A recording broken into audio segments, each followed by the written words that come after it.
Salut à tous et bienvenue sur votre chaîne Info du Barça. Voici une toute nouvelle vidéo dans laquelle nous allons parler de les dernières infos du Barça. Voici les grands points nous allons développer. Premièrement, une décision douloureuse prise avec El Araujo. Ensuite, les révélations chocs sur le départ de Lionel Messi. Et, Barça, Deco se retrouve sur la sellette. Et d'autres infos du Barça. Je vous explique tous dans quelques secondes. Donc, restez jusqu'à la fin de la vidéo pour ne rien manquer. Mais avant tout, abonne-toi si c'est la toute première fois que tu nous suis sur cette chaîne, et activez la notification afin d'être à la une de toutes nos vidéos d'actualité comme celle-ci, donc n'hésite pas à lâcher un gros pouce bleu et quitter votre commentaire. Si c'est fait les amis, on y va. L'agent de Dani Olmo à Manchester pour faire monter la pression. La suite de sa carrière à Barcelone ne tient qu'à une décision de justice.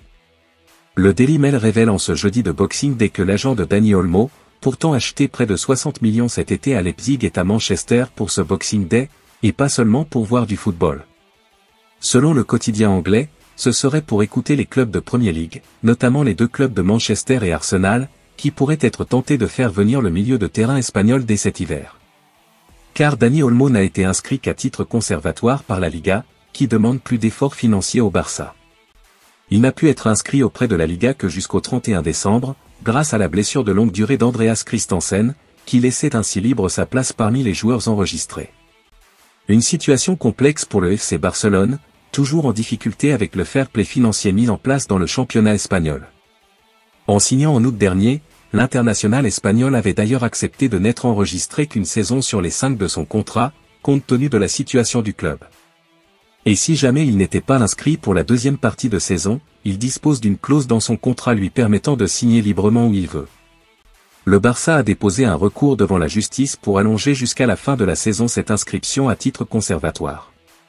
Les juges devraient se prononcer ce vendredi, et donc décider si Dani Olmo va pouvoir continuer à jouer pour son club de cœur ou bien devenir le free agent le plus courtisé du mercato d'hiver, avec sans doute une grosse prime à la signature à la clé. Sacrée alternative.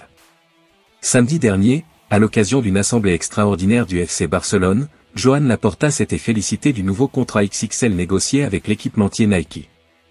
Pour le patron Blaugrana, il s'agit du plus gros deal de l'histoire avec un équipementier, renforçant le retour du Barça en première ligne sur le plan mondial et son leadership. Est-ce que cela suffira à faire pencher la balance du bon côté pour le Barça? Pas sûr. L'autre information. Le Barça sur le point de signer une pépite brésilienne. Le FC Barcelone a récemment été attiré par les performances d'un jeune talent brésilien qui pourrait rejoindre son effectif dans les prochains mois. Le mercato s'apprête à commencer dans quelques jours et le FC Barcelone cherche activement à renforcer son équipe. Dans ce cadre, Nicolas Bossard, un jeune latéral gauche de 17 ans jouant à Sao Paulo, attire l'attention du club catalan. Son statut de grand espoir du football brésilien et son potentiel élevé alimentent les spéculations quant à son avenir en Europe. Bien qu'il n'ait pas encore joué avec l'équipe première, ses performances ne passent pas inaperçues. Les indiscrétions circulent concernant des discussions entre lui et le directeur sportif du Barça, qui suit attentivement sa progression. Alors que le FC Barcelone explore les atouts de Bossard, il est essentiel de prendre en compte l'environnement dans lequel il évolue. Sao Paulo, un club riche en histoire, est également connu pour sa capacité à former des joueurs d'exception. Le contexte dans lequel Bossard se développe pourrait jouer un rôle crucial dans sa préparation pour le saut vers l'Europe. Les infrastructures, le coaching et la culture de compétition au sein du club brésilien sont autant d'éléments qui contribueront à modeler son potentiel futur. Pour le Barça, il s'agit de s'assurer que le jeune talent est prêt à s'adapter à un niveau de jeu élevé et exigeant. Le recrutement de Nicolas Bossard s'accompagne de défis considérables. Au sein du FC Barcelone, la compétition est rude, surtout face à Alejandro Balde. Avec peu de remplaçants disponibles et une place à conquérir, Bossard pourra prouver qu'il peut non seulement intégrer l'équipe, mais aussi jouer un rôle essentiel. Les attentes à son égard sont élevées, mais elles engendrent aussi une certaine pression. Bien que le FC Barcelone n'ait pas encore formulé d'offre, il semble prêt à le recruter et à lui permettre de s'adapter au style de jeu du club avec le Barça Athletic. Le contrat de Bossard est valide jusqu'en août 2026, offrant ainsi au club le temps d'évaluer le potentiel de ce jeune défenseur. L'autre information. Marcus Rashford, direction le Barça? Marcus Rashford, en conflit avec Manchester United, rêve de rejoindre le Barça. mais entre les exigences salariales et les contraintes financières catalanes, son avenir reste incertain. L'avenir de Marcus Rashford fait grand bruit sur le marché des transferts. L'attaquant anglais de Manchester United, en désaccord avec sa direction, souhaite rejoindre le FC Barcelone. Mais malgré son désir affiché, les contraintes financières du club catalan compliquent l'opération. Formé à Manchester United, Marcus Rashford aspire à un nouveau départ à 27 ans. Séduit par le style de jeu du Barça, l'international anglais voit en la Catalogne le cadre idéal pour relancer sa carrière. Selon des proches du joueur, cette destination constitue sa priorité. Toutefois, il devra faire face à certaines réalités économiques. Bien que son transfert soit estimé à moins de 40 millions d'euros, son salaire annuel de 17 millions d'euros net est un frein majeur pour un Barça en quête de stabilité financière. Pour que l'opération soit viable, les Blaugrana exigeraient une réduction salariale de moitié, ce que Rashford n'a pas encore accepté. Pendant ce temps, les tensions avec Manchester United s'intensifient. Le coach Ruben Amorim, exaspéré par la situation, tente de rester focus sur les performances sportives malgré les critiques sur le manque d'implication de Rashford. Si le Barça reste le rêve du joueur, d'autres prétendants, comme des clubs saoudiens ou le PSG, pourraient profiter de la situation. Ces derniers seraient prêts à satisfaire ses exigences financières, posant à Rashford un choix difficile entre ambition sportive et portefeuille. L'autre information. Une décision douloureuse prise avec Araujo ? Au FC Barcelone, la prolongation de Ronald Araujo se fait attendre et une décision douloureuse a été prise pour l'Uruguayen. La situation de Ronald Araujo au FC Barcelone se complique au fil des mois depuis son carton rouge reçu le 16 avril 2024 face au PSG en quart de finale retour de la Ligue des Champions mais surtout sa grave blessure aux ischio-jambiers cet été avec sa sélection. Sa prolongation était l'un des dossiers importants de la direction la saison dernière mais les différentes offres sur la table avaient fait réfléchir le joueur sur son avenir.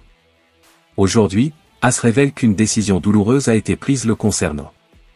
Le quotidien espagnol précise qu'avec l'avancée des négociations entre le Barça et le défenseur du Bayer Leverkusen Jonathan Tah pour une arrivée libre cet été, la situation contractuelle de Ronald Araujo n'est plus une priorité. Un retournement de situation alors que le club voulait reprendre les discussions avec l'Uruguayen qui est en fin de contrat en juin 2026 en apprenant que le joueur voulait poursuivre l'aventure Blaugrana. Ses blessures physiques à répétition et ses allusions d'un départ ont poussé le club à changer sa décision pour lui. Un véritable coup dur pour l'un des 4 capitaines de l'équipe catalane. L'autre information. Les révélations choquent sur le départ de Lionel Messi. Le départ de Lionel Messi du FC Barcelone en 2021 a fait trembler la planète football. 3 ans après, les raisons de son éviction sont dévoilées. Les petits secrets de Joan Laporta responsable du départ de Lionel Messi et une intervention décisive de Florentino Pérez dans ce dossier, c'est ce que révèle Sport. En 2021, le football espagnol est au bord de la faillite et un accord entre le fonds d'investissement CVC et Aviel Tebas, président de la Liga est signé pour sauver les clubs. Mais les conditions de ce contrat déplaisent au président du Real Madrid qui n'avait été informé de rien. Il demande à son directeur sportif d'appeler Ferran Reverte, son homologue catalan, pour lui demander des explications mais lui non plus est au courant de rien. Le dilemme s'offre à lui, appeler Joan Laporta ou contacter José Elias, qui avait investi 40 millions d'euros pour la candidature de Laporta. Reverte choisit d'appeler Elias, qui devient fou furieux en apprenant la nouvelle. Dans le même temps, le président du Barça avait certifié à Jorge Messi que tout était ok pour la prolongation de son fils, le contrat était prêt, mais restera finalement au fond du tiroir. Elias a mis la pression sur le boss du club pour ne pas signer le deal avec CVC, qui mettrait en grand péril le club sous peine de retirer son investissement et tous ses soutiens. Laporta comptait sur l'argent récupéré grâce à CVC pour payer la prolongation, mais aura finalement cédé face à la pression de son financeur. Une décision qui entraînera donc une conférence de presse exceptionnelle le 5 août 2021 annonçant le départ de Lionel Messi du FC Barcelone, après avoir passé 21 ans au club. L'autre information. Deco se retrouve sur la sellette. Sous pression, Deco va peut-être jouer sa place au FC Barcelone au mercato d'hiver. La situation devient de plus en plus compliquée pour le FC Barcelone. Sous la direction de Hansi Flick, l'équipe a remporté seulement 3 de ses 9 derniers matchs toutes compétitions confondues, et sa défaite contre l'Atlético de Madrid 1-2 ce week-end l'a fait tomber à la 3e place de la Liga. En coulisses, la pression monte, notamment pour Deco, le directeur sportif du club, dont l'avenir semble incertain. D'après AS, Deco, qui a poussé pour la nomination de Flick, est bien conscient que sa position pourrait être remise en question si la dynamique ne s'inverse pas rapidement. Face à cette situation délicate, Deco a pris les devants en se rendant dans les vestiaires pour discuter directement avec l'entraîneur et les capitaines afin d'identifier les causes des mauvais résultats. Malgré les difficultés financières du club, qui compliquent toute perspective de mercato hivernal, le Portugais cherche à apporter des changements pour redresser la barre. Depuis son arrivée en 2022, Deco s'est imposé comme une figure forte dans la gestion sportive du Barça, n'hésitant pas à imposer ses choix, comme en témoigne la signature de Joao Félix l'an passé, malgré les réticences de Xavi. Son contrat actuel de directeur sportif court jusqu'en 2026.